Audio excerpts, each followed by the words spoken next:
जय शिवराय मित्रांनो, हर हर महादेव। आज आमच्याकडे नालबंदी करायला आलेले आहेत स्वरूप सिंगजी। मी यापूर्वी एक व्हिडिओ बनवला होता हिंदीमध्ये, आता मुद्दाम बनवतोय मराठीत कारण माझी डार्लिंग तेजस इथे आलेला आहे आणि सोबत अजलान पण आहे। तर यापूर्वी आपण हिंदी व्हिडिओ जो बघितला त्यात आम्ही राणीची नालबंदी दाखवली होती आणि आता आपण दाखवणार आहोत पद्माची नालबंदी। माझ्या अश्वप्रेमींनो, मित्रांनो, ज्या प्रकारे यापूर्वी स्वरूप सिंगजींनी सांगितलं की नालबंदी का गरजेची आहे, की जेणेकरून नालबंदी करणं याकरता आवश्यक आहे की जी घोड्याच्या खुरांची जी झीज होते ती झीज टाळण्याकरता, सोबतच काय होतं की आपण आजकालच्या जमान्यात आपण काही प्रत्येक वेळेला कच्च्या मातीमध्ये चालत नाही, तर आपण चालतो हे रोडवर, डांबरी रोडवर किंवा खडकाळ रोडवर।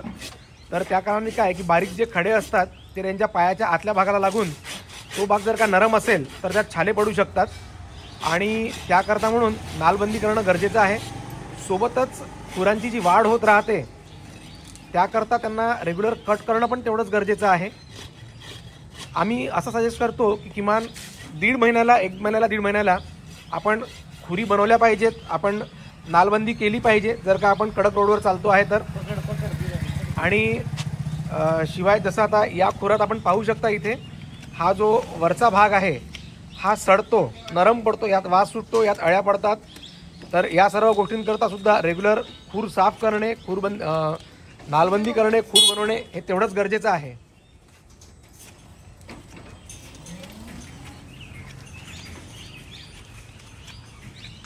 आपण पाहतो आहोत कशा प्रकारे स्वरूप सिंगजी खूर ट्रिम करत आहेत, कट करत आहेत। आता आमच्या स्वरूप सिंगजींना मराठी बोलता येत नसल्यामुळे हा व्हिडिओ पूर्ण मलाच तुम्हाला सांगावा लागला।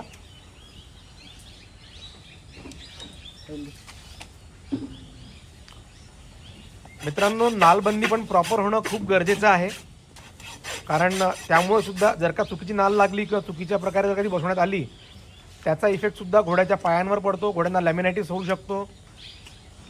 जे आपण नेल्स म्हणजे खिळे आपण जे टाकतो नालमध्ये ते जर का बरोबर नाही बसले त्याने सुद्धा घोड्याला लॅमिनायटिस होऊ शकतो।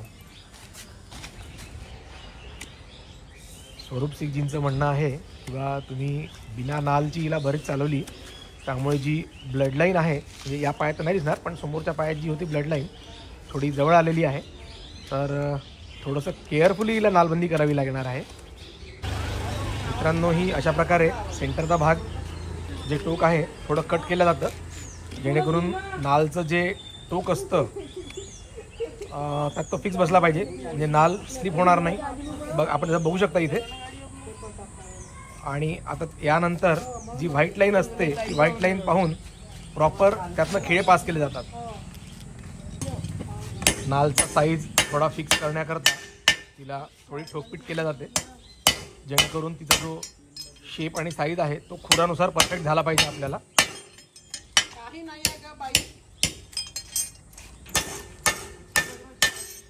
कसं आहे, काही घोडे पायात पाय मारतात, त्यामुळे त्यांना ज्याला आपण नेवर मारणं म्हणतो असला प्रकार असतो।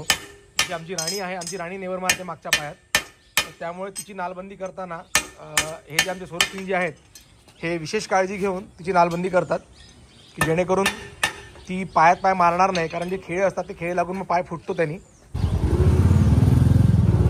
तर अशा प्रकारे खेळ मारले जातात आणि ही काळजी घेतली जाते की ती त्यांच्या रक्तात नको लागायला। नहीं वो पकड़ेंगे ना पूछ आप तो वो हिलेगी फिर।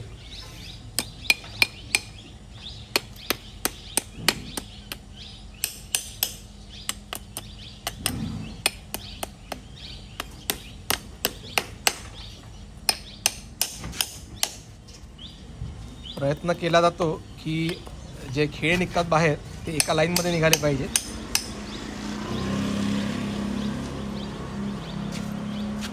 थोड़ी अंदर दब गई क्या नाल?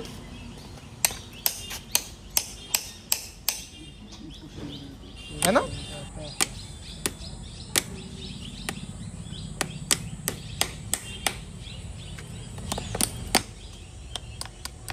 इसको भाई ना नाल भी नहीं लगता, पर रिक्स लेके लगा रहा हूँ मैं।